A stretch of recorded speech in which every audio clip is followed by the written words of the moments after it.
She was the perfect daughter from a perfect family, voted most likely to succeed. But when you hear the secret she whispered to her boyfriend, you'll understand how she became a murderer. This is the story of a 16-year-old girl from a devout, church-going family. The kind of home where you'd expect laughter, not bloodshed. But one violent night, her world burned to the ground. I was told you had a beautiful singing voice. Is that still true? It is. Would you sing for me now? All right. That haunting melody came from a young woman serving a life sentence. My view of her, a killer, plain and simple. I've never met anyone so perilous, and I pray I never do. Hearing her sing was chilling. Thank you. You truly can sing. It forces a difficult question. After speaking with you, I cannot reconcile the person I see with someone who desired the death of her own family. It defies our logic. A single lie requires 1,000 more to bury it. A mother, 39, and two young sons, 8 and 13, were discovered inside their incinerated home. We were just a regular family, getting by each day. Did you shoot those children? No. They were trapped in the fire. I didn't do it. A part of me thought, if I die, the truth dies with me. I had to survive to name the guilty. My heart shattered for her at first. Her account was believable. I was traveling to meet her father, Terry, at the property. The family was deeply religious. The mother homeschooled the kids. Terry hadn't returned to the land in years. My initial thought, Terry, is how serene it is here. Peaceful. You'd never imagine such horror in a place so tranquil. That night, though, was chaos. Deafening noise. Gunfire. What was the first sign something was wrong? Silence. We were asleep. Then, our bedroom door burst open, BM, hitting the wall. I thought maybe my youngest had a nightmare. But instantly, bam bam bam. Gunfire. We were under attack. You identified one of the intruders. Charles Wilkinson. So you realized your daughter's ex-boyfriend was part of this. The young man who'd been in your home countless times. I knew why. Revenge. We'd forced him to end the relationship. I heard my son, Matthew, scream. Charlie, why? Please no. Then more shots. Matthew was hit. I tried to stand, to reach my boys upstairs, but a wall of flames blocked me. The house was swallowed in fire. Forced back, I saw my wife, Penny. I knew she was gone. They hadn't just used guns. They used a blade like a samurai sword. She was nearly beheaded. In that shock, I thought, if I can just reach the neighbors, we can fix this. Save them. Then it hit me. If I die here, they'll never be identified. I have to live. I must name them. 911, what's your emergency? This is Tommy Gaston. A man's been shot at my house. There's also a fire. An assault on a small-town family left a mother and two boys dead, a father fighting for his life. The community was shaken. Nothing this brutal had ever happened here.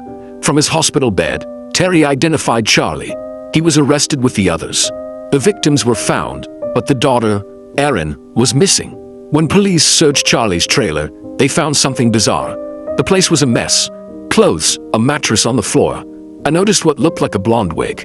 Lifting it, I found Erin Caffey, alive, staring back at us. It startled everyone. She claimed she'd been drugged, kidnapped. But within 48 hours, the ugly truth surfaced. Authorities went to Terry's hospital room. Sir, we need to discuss your daughter's role. Is she involved? Yes. His world collapsed a second time. I was given 1 hour with Erin Caffey at the prison. Investigators were adamant. The plan was hers. She has always denied it. Hello. Good to meet you. You're smaller than I imagined. 4 feet 11 inches. And your age now? 24. You've been incarcerated for going on 8 years. You were 16 when this occurred. Looking back, can you believe that girl was you? Not really. Given our life, our faith, I was voted at youth camp, most likely to succeed. Also most fun to be around. I never pictured myself here. That's staggering. Most likely to succeed. A loving family. Yet it ends in catastrophic murder. What in God's name happened? When I reflect, and I see other young people coming into this system, it's about decisions. The small choices I made, thinking they only affected me. Those small things accumulate, then explode. We don't consider consequences. When your father looked you in the eye and asked if you were involved, what did you say? He told me he loved me first, then asked if I had any part in it. Seeing him there, injured, I said no. He just said, okay, let's not discuss it. Seeing his arm in a sling made it real. Your mother was gone. Your brothers. This was no nightmare. This case was the most disturbing I'd ever encountered. Not the highest victim count, nor the most gruesome alone, but the totality of circumstances was utterly chilling. I simply couldn't believe she'd do this. To her own brothers. Your mother. Looking back, it was all so senseless. For what? They weren't abusive. I had everything. A car, a job. What's your assessment of Erin Caffey? I need a moment. Everyone needs time to process Erin. Her actions were completely misaligned with her upbringing, her environment. It didn't fit her, nor the other 3 boys. That's what made this so baffling. What made them think this was viable? That they could escape consequences? It defied all reason. It still does. A town east of Dallas is reeling tonight from an attack that claimed a mother and 2 sons, leaving a father hospitalized. In custody, Bobby Johnson, Charles Wade, and Charles Wilkinson, the ex-boyfriend of 16-year-old Erin Caffey. Let me ask you directly. You shot her father, correct? Yes. Did you shoot the kids? No. I can comprehend you shooting the father, given your rage. But I cannot see you killing 2 little boys. It makes no sense. Making sense of this tragedy boils down to one question. Was Erin Caffey a cold, calculating architect of murder, or a vulnerable teenager ensnared by the influence of a manipulative partner? Looking back, were there warning signs? Something you recognize now?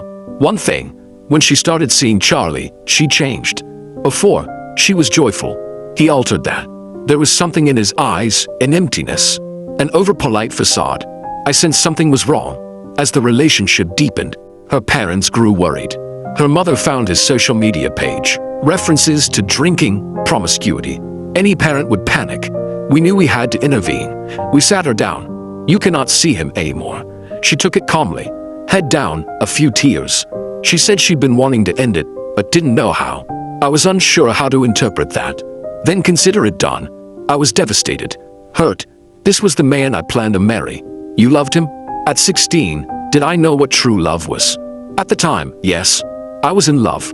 He claimed the only way to be together was to eliminate my family. I can't speak for him. Did you ever say that to him? No. What conversations did you have about harming your family? He treated it like a game. He had a code name for it. FUBAR. He'd say, "Let's just FUBAR." I'd laugh it off. I didn't take him seriously. He had a temper. I dismissed it.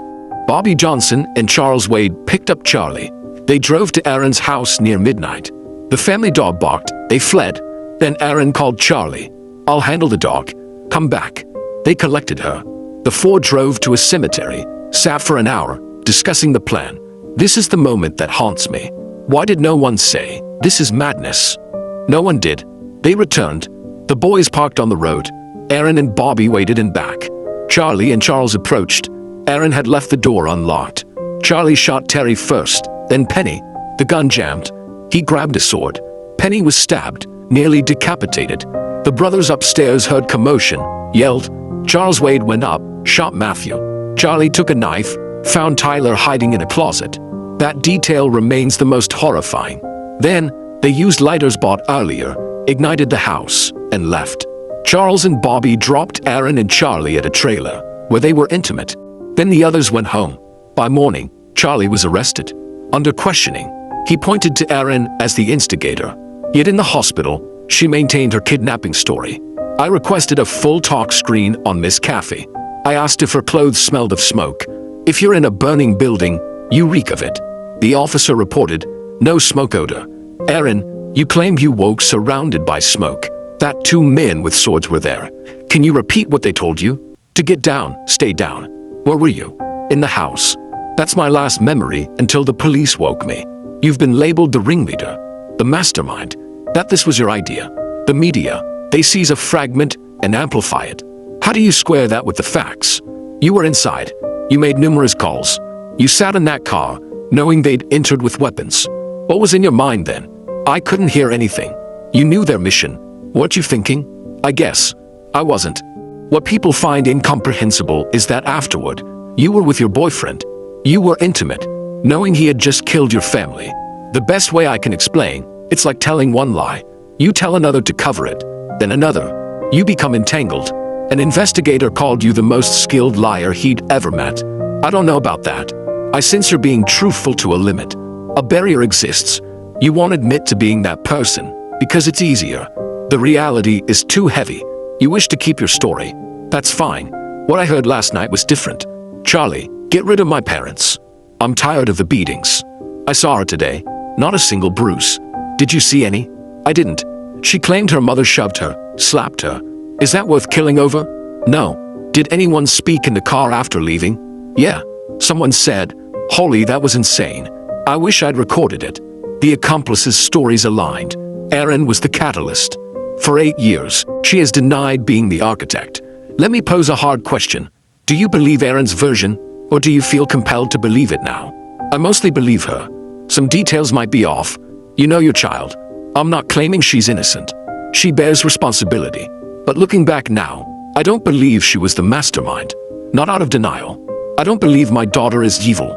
She was a participant, yes. But consider, a vulnerable 16-year-old girl, a controlling, sociopathic young man. Combine them, and this is the result. Charlie came from a fractured home, but found refuge with a friend's mother, Teresa. He confided in her. 2 theories exist. 1, he was the driving force, trying to win her back. 2, she was the malevolent force, compelling him. What's your take? Knowing Charlie, he wasn't evil. But before that night, we spoke often. He felt she was in danger. Danger how? Once my son was with them late. I called. I'm at the police station with Charlie. Why? Erin said her mom hit her. I was upset. Have you seen proof? Any marks? No. Then you're taking her word.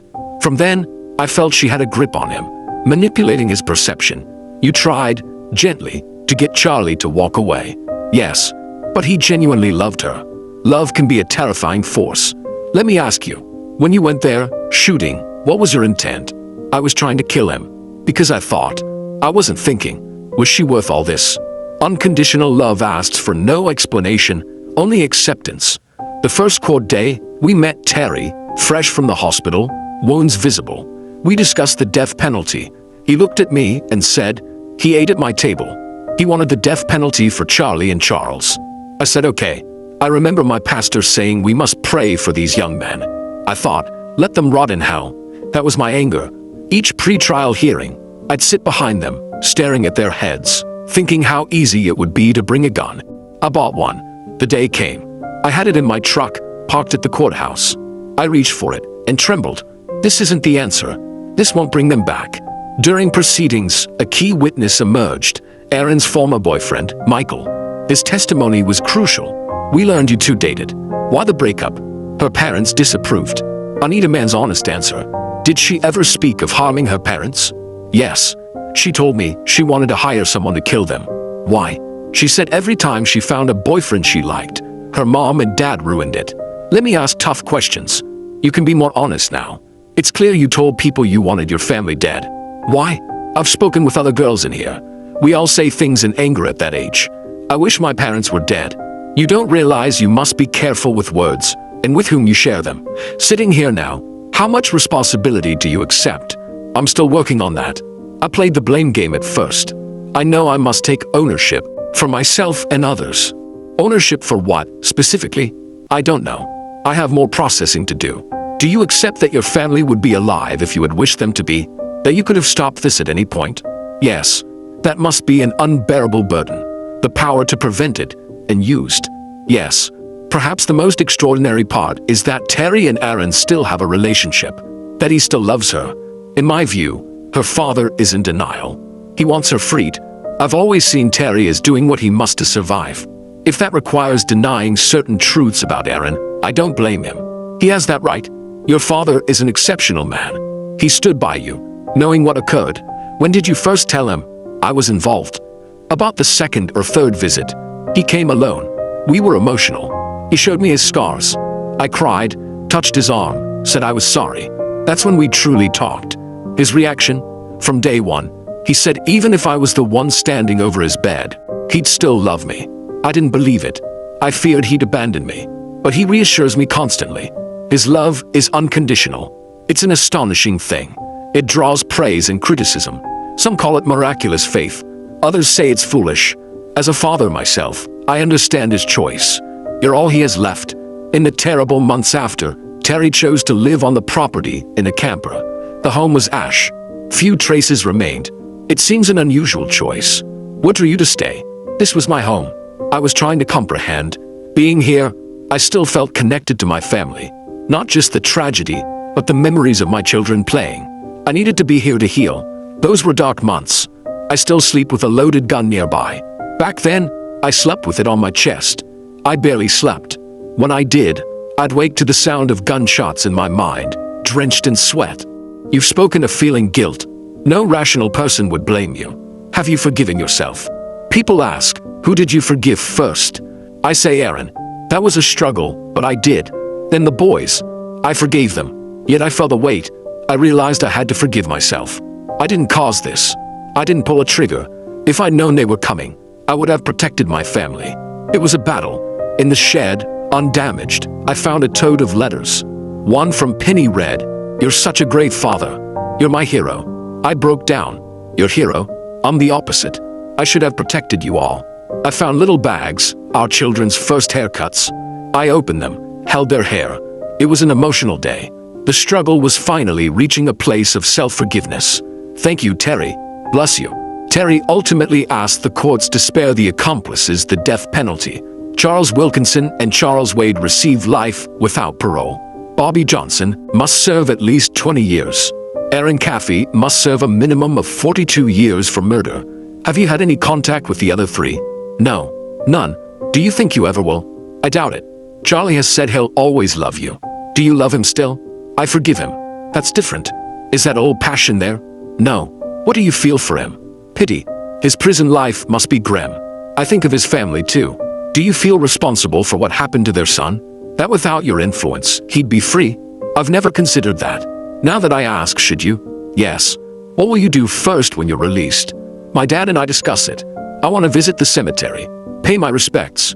What will you say? I might not be able to speak. He said the same about his first visit, but it's necessary. Part of healing. Yes. Erin, this has been profound. You're not what I anticipated. I've interviewed few individuals implicated in atrocities like this. I have a deeper understanding of you, the human being, and the events. I wish you the best in your efforts to improve. Thank you for your time. Thank you for coming. This story is a stark reminder of how small choices can ignite an inferno. If you found this exploration of guilt, manipulation, and fractured love compelling, please support the channel. A like helps more than you know, and subscribing to Winds of Thought ensures you don't miss our deep dives into the human condition. What's your take on unconditional love? Let us know below.